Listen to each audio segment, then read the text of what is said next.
So welcome back to my channel short trade. और आगे बढ़ने से पहले आपसे रिक्वेस्ट करूंगा सब्सक्राइब ज़रूर से कर लीजिएगा, क्योंकि इस तरह की इन्फॉर्मेशनल वीडियो आपको इस चैनल पर डेली बेसिस पर मिलती रहती है। देखो, आज जो स्टॉक मैं आपके लिए लेकर आया हूँ, अडानी ग्रुप का एक स्टॉक है। अब वैसे तो स्टॉक में एक बड़ी गिरावट देखने को मिली है, लेकिन इस बड़ी गिरावट के बाद भी पता नहीं क्यों पर कुछ ब्रोकर्स ऐसे हैं जिनका मानना है कि इस स्टॉक में एंट्री लेनी चाहिए। अब गिरावट किस वजह से हुई है और इस गिरावट के बाद स्टॉक में आगे की सिचुएशन क्या रह सकती है, काफ़ी सारे क्वेश्चन हैं।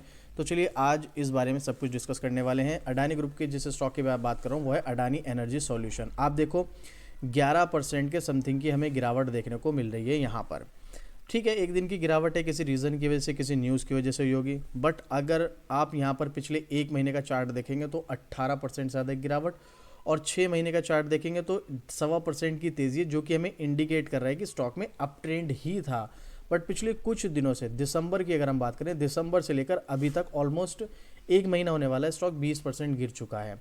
ये स्टॉक में जो एक महीने की गिरावट हुई है, क्या ये ट्रेंड को चेंज करने वाली है? और ब्रोकर्स इस स्टॉक में अगर बाय रेटिंग दे रहे हैं तो क्यों दे रहे हैं? काफ़ी सारे क्वेश्चन है ना। देखो, मैं आपको स्टार्टिंग में बता दूं, रिकमेंडेशन नहीं है, ये आपका अपना पर्सनल ओपिनियन होगा। आपको स्टॉक में एंट्री लेनी, एग्जिट करना है, होल्ड करना है। मैं सिर्फ आपके साथ इन्फॉर्मेशन, न्यूज़ और अपना ओपिनियन शेयर करूंगा, ताकि आप इन्फॉर्म्ड रह सकें और अच्छा डिसीजन ले सकें अपने लिए, अगर आपके पास ऑलरेडी स्टॉक है। बाकी अगर फ्रेश एंट्री लेनी है तो चलिए, वो तो मैं अपना ओपिनियन आपके साथ शेयर ही करूंगा। लेकिन देखो, ये जो कंपनी है ये कोई छोटी कंपनी तो है नहीं। आप देखो, Adani energy solution limited 97,628 crore का मार्केट कैप है इसका। अब वैसे तो नाम से आपको पता चला होगा, एनर्जी सॉल्यूशन यानी कि पावर सेक्टर से जुड़ी कंपनी है। जैसे मैं आपको बता दूं, ये जो पार्ट ऑफ अडानी पोर्टफोलियोज है, multi dimensional organisation with presence in various facts of energy domain, namely power transmission, distribution, smart metering and cooling solution. AESL यानी कि Adani energy solution limited India's largest private transmission company है ये। अब वैसे तो देखो, मैं इसकी डिटेलिंग वीडियो आपके साथ नहीं शेयर कर रहा हूँ, बट अगर आप चाहते हैं डिटेलिंग वीडियो तो यहाँ आप प्लेलिस्ट में जाएंगे तो एक बार आप, ये वाली प्लेलिस्ट है स्टॉक फंडामेंटल्स, आप इसमें विजिट करके देख लेना। शायद मैंने बना रखी हो, वीडियो नहीं बना रखी तो कमेंट कर देना, मैं डिटेलिंग बना दूंगा, जहाँ पर इसके फंडामेंटल, फाइनेंशियल, इस कंपनी के फ्यूचर बिजनेस मॉडल क्या है, कंपनी की ग्रोथ की संभावना क्या है, मार्केट शेयर क्या है। तो ये सब चीज़ें मैं आपके साथ यहाँ पर डिस्कस करूँगा, आप मुझे कमेंट करके बता सकते हैं। बट अभी हम यहाँ पर डिटेलिंग वीडियो जो है डिस्कस नहीं कर रहे हैं, तो उसके अकॉर्डिंग आपको इस स्टॉक में क्या करना चाहिए। इस सबसे पहले, स्टॉक में जो ये गिरावट आई है एक दिन की, इसके बारे में अगर हम डिस्कस करते हैं तो ये क्यों आई है। तो यहाँ पर अगर आप चाहें तो इसके बारे में न्यूज़ सर्च कर सकते हैं, काफ़ी सारे आर्टिकल आपको देखने को मिल जाएंगे। तो सबसे पहला जो आर्टिकल है वो अभी लेटेस्ट यही है, अडानी एनर्जी नतीजों के बाद 11% टूटा शेयर, फिर भी ब्रोकरेज ने बाय रेटिंग दी। तो हुआ क्या है कि इसका क्वार्टर रिजल्ट आया है, क्वार्टर रिजल्ट की वजह से स्टॉक में गिरावट आई है। तो देखते हैं यहाँ पर क्या है इसका रिजल्ट और आगे स्टॉक में क्या हो सकता है। तो यहाँ पर अडानी एनर्जी सॉल्यूशन ने तीसरी तिमाही, क्वार्टर थर्ड के दौरान प्रॉफिट में सालाना आधार पर 30% की बढ़ोतरी दर्ज की है। अब आप देखना, यहाँ पर 30% की बढ़ोतरी दर्ज की है ये। नतीजों के बाद स्टॉक में भारी गिरावट देखी गई है। अगर सबसे पहला क्वेश्चन तो है कि अगर बढ़ोतरी दर्ज की गई है तो भाई स्टॉक में गिरावट क्यों? सिंपल सी चीज़ है यहाँ पर। तो यहाँ पर ब्रोकर्स का पहले मैं आपको व्यू दिखाता हूँ, उसके बाद मैं आपको रिजल्ट सीधा स्क्रीनर की वेबसाइट पर दिखाने वाला हूँ। तो यहाँ पर स्टॉक में क्या हुआ ये देखिएगा। ET नाउ के मुताबिक ब्रोकरेज फर्म एलारा कैपिटल ने अडानी एनर्जी सॉल्यूशन के स्टॉक पर मौजूदा कीमत को देखते हुए बाई की रेटिंग बरकरार रखी है। इसके साथ ही ब्रोकरेज ने स्टॉक का प्राइस जो है वो 1170 रुपये रखा है। अभी स्टॉक का प्राइस क्या चल रहा है? 825 रुपये, और इन्होंने टारगेट क्या दिया है? 1170 रुपये। स्टॉक की कीमत 820 रुपये के आसपास हमें देखने को मिल रही है। मतलब अगर आप करंट लेवल पर बाय करते हो तो आपको एक अच्छा खासा प्रॉफिट देखने को मिल सकता है। और अगर आप एक चीज़ और नोटिस करें तो यहाँ पर टारगेट तो दिया है, बट यहाँ पर टाइम नहीं दिया है कितने टाइम के लिए होल्ड करना है। तो ये भी चीज़ ध्यान रखना आप। ऑलमोस्ट 6 महीने से साल भर तक का टाइम होता है, आप इस स्टॉक को होल्ड करके चल सकते हो। तो यहाँ पर क्यों ऐसा किया है ब्रोकरेज फर्म ने, उसके रीज़न भी हम जान लेते हैं। ब्रोकरेज फर्म एलारा ने अपनी रिपोर्ट तैयार की, जिसमें उनका कहना है कि अडानी ग्रुप के सभी बिजनेस में मजबूत परफॉर्मेंस की वजह से एनर्जी सॉल्यूशन की कमाई उम्मीद के मुताबिक रही, उम्मीद के मुताबिक रही। इस कंपनी ने बड़े ट्रांसमिशन प्रोजेक्ट जीतने से इसकी ऑर्डर बुक बढ़ी है। इसकी स्मार्ट मीटर रोल आउट अच्छी तरह आगे बढ़ रहा है, जिससे स्केल का साफ विजिबिलिटी बनी हुई है।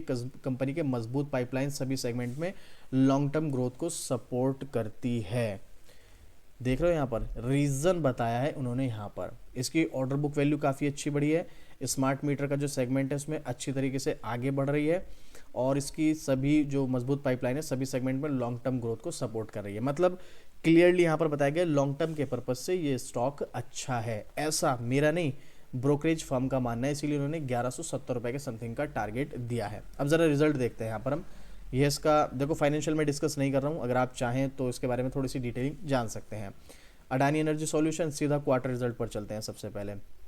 और एक चीज़ और मैं बता दूं, 1070 के आसपास इसका 52 वीक हाई है। जो इन्होंने टारगेट दिया ना ब्रोकरेज फर्म ने, वो यही टारगेट दिया है, और वहाँ से भी 813 रुपये के आसपास हमें ट्रेड करता हुआ नजर आ रहा है, क्योंकि 11-12% स्टॉक टूटा है।